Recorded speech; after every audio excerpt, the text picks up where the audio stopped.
Jika perilaku sering diulang-ulang, ia akan disebut sebagai rutinitas. Sementara rutinitas juga itu terbagi dua, yaitu rutinitas yang dilakukan secara tidak sadar, itulah yang kemudian kita sebut kebiasaan.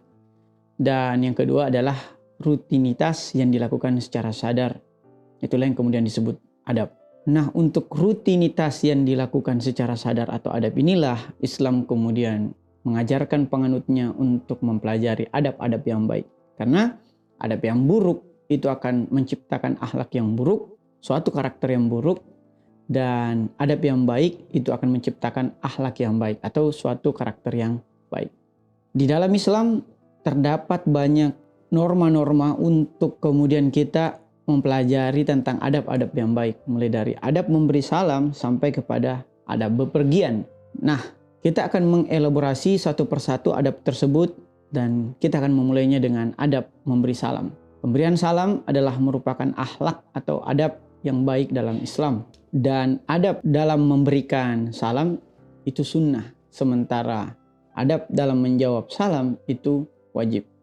Nah, kepada siapa kita harus memberikan salam? Tentunya pertama adalah ke sesama muslim. Dan yang kedua adalah kepada sesama pemeluk agama. Baik itu bukan agama muslim dengan ucapan salam yang baik. Misalnya salam sejahtera dan sebagainya. Nah, ada pula salam-salam yang kita terlarang untuk mengucapkan kepadanya, yaitu kepada dua kaum. Kaum yang pertama adalah kaum yang menolak atau menyombongkan diri di hadapan Allah, itulah yang kemudian kita sebut sebagai kaum kafir. Dan yang kedua adalah kepada pelaku yang bangga dan secara terang-terangan dalam berbuat dosa. Even dia muslim secara formal, tetapi ketika ia bangga dalam melakukan perbuatan dosa, apalagi secara terang-terangan, padanya itu terlarang untuk mengucapkan salam. Adapun faedah dalam memberikan salam tentunya adalah mendapatkan pahala dan kedamaian serta keselamatan kepada orang-orang yang berada di antara salam-salam tersebut.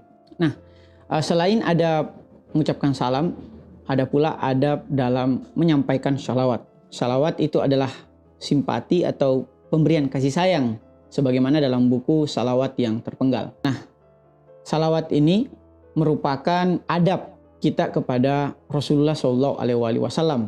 Tuhan pun dan para malaikatnya juga bersalawat, sehingga Tuhan mengajarkan kita untuk juga bersalawat. Tetapi jangan sampai salawat kita adalah salawat yang terpenggal, yaitu salawat yang tidak menyertakan keluarga Nabi Rasulullah SAW ke dalam salawat tersebut. Karena upah dari dakwah seorang nabi itu adalah kasih sayang kepada keluarganya. Bahwa seluruh kerja keras Nabi dalam menyebarkan agama Islam dan kemudian memberikan kita keteladanan hanya dibayar dalam tanda kutip, yaitu kecintaan kepada keluarga Rasulullah SAW.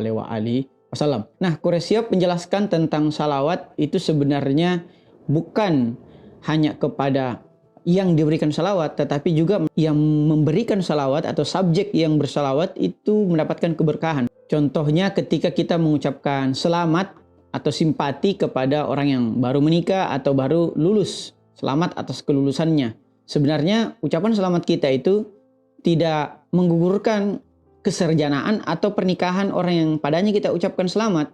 Justru ucapan selamat kita itu memberikan berkah kepada kita sendiri juga, karena kita merupakan orang yang mengucapkan kasih sayang kepada satu sama lain. Selanjutnya adalah adab berinteraksi.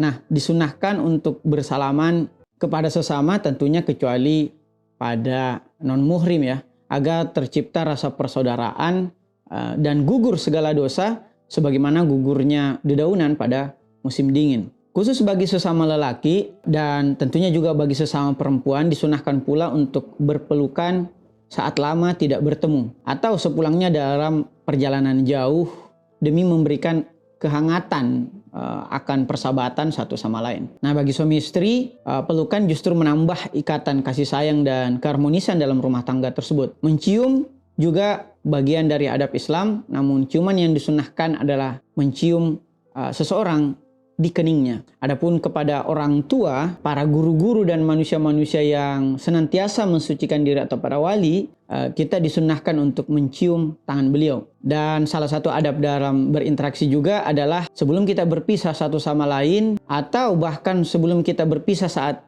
menuju tidur, disunnahkan untuk mengucapkan selamat tinggal dan saling memaafkan satu sama lain. Adab yang selanjutnya adalah adab yang bersin. Bahkan sesederhana bersin pun Islam mengajarkan adab. Nah, bersin adalah adab karena mengandung keberkahan dari Allah Subhanahu wa taala. Sementara menguap di sisi yang lain itu justru mengundang setan jika kita tidak menutup mulut saat menguap. Nah, sehingga disunahkan untuk kita berzikir ketika kita bersin demi menjaga kesehatan, kesembuhan dan keberkahan. Dan di saat yang bersamaan ketika kita mendengarkan bersin, kita juga berzikir demi keberkahan antara orang yang bersin dan kita sebagai pendengar orang yang bersin. Adapun faedah berzikir ketika bersin adalah ungkap syukur kepada Allah Subhanahu wa taala yang telah mengeluarkan bakteri dalam tubuh kita untuk menghindari kita dari penyakit.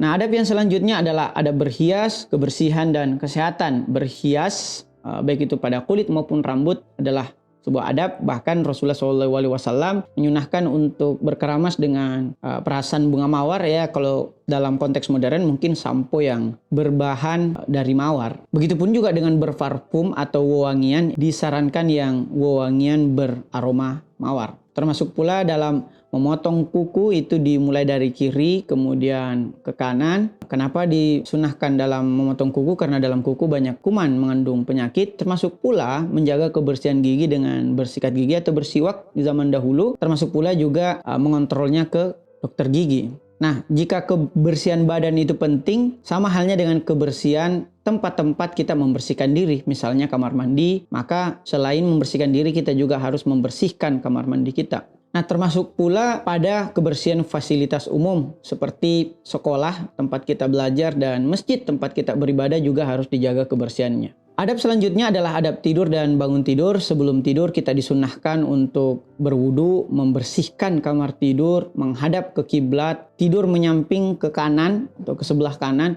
bermuhasabah atau mengevaluasi diri dalam keseluruhan hari tersebut maupun hari-hari sebelumnya, dan bersikir serta berdoa. Adapun ketika kita bangun di saat tertidur atau bangun di antara tidur, kita disunahkan untuk berdoa, kemudian mengganti posisi tidur kita. Dan adab ketika kita bangun tidur adalah berdoa, seraya bersujud syukur kepada Allah Subhanahu wa taala. Setelah itu melangsungkan sholat sunnah, sholat subuh jika kita tidur dan bangun subuh, kemudian mengaji, berolahraga, mandi, dan kemudian sarapan untuk memulai aktivitas kita selanjutnya. Nah, adapun berkenaan dengan sarapan atau makan dan makan-makan lainnya, ada pula adabnya, yaitu adab makan dan adab minum.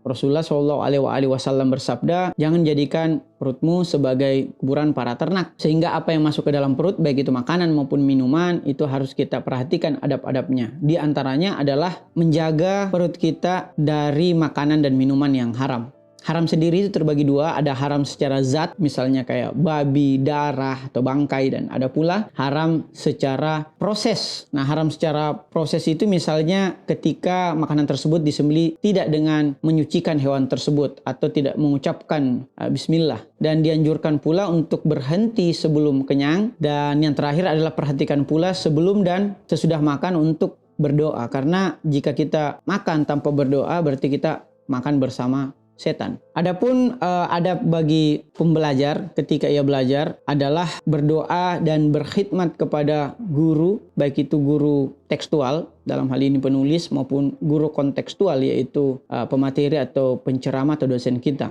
Karena Rasulullah SAW bersabda, siapa saja yang mengajarimu ilmu, maka hormatilah ia. Termasuk pula dalam adab-adab berilmu atau belajar adalah tempat belajar disarankan dalam kondisi yang bersih dan tenang, demi berkahnya ilmu untuk singgah agar dapat diamalkan oleh setiap guru dan murid. Adab yang terakhir adalah adab perjalanan, di mana ada perjalanan-perjalanan yang terlarang bagi umat muslim, yaitu perjalanan yang tujuannya hanya untuk bertamasya dan bersenang-senang belaka tanpa mengambil hikmah dalam perjalanan tersebut. Sementara perjalanan yang kedua adalah perjalanan untuk berbuat maksiat atau melanggar perintah kedua orang tua. Itu juga merupakan perjalanan-perjalanan yang terlarang. Sementara itu, perjalanan yang disarankan atau dianjurkan adalah haji, bahkan pada konteks tertentu bila orang-orang tersebut mampu, haji menjadi wajib. Begitupun dengan perjalanan jihad di jalan Allah Subhanahu wa taala. Termasuk pula perjalanan-perjalanan yang sangat dianjurkan atau penuh berkah, yaitu perjalanan pergi berdakwah, perjalanan menuntut ilmu,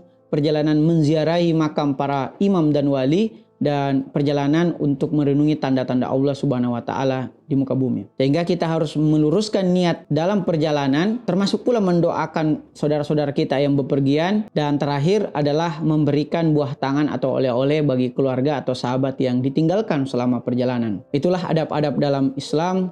Selamat memperbaiki adab. Sekian, wassalamualaikum warahmatullahi wabarakatuh.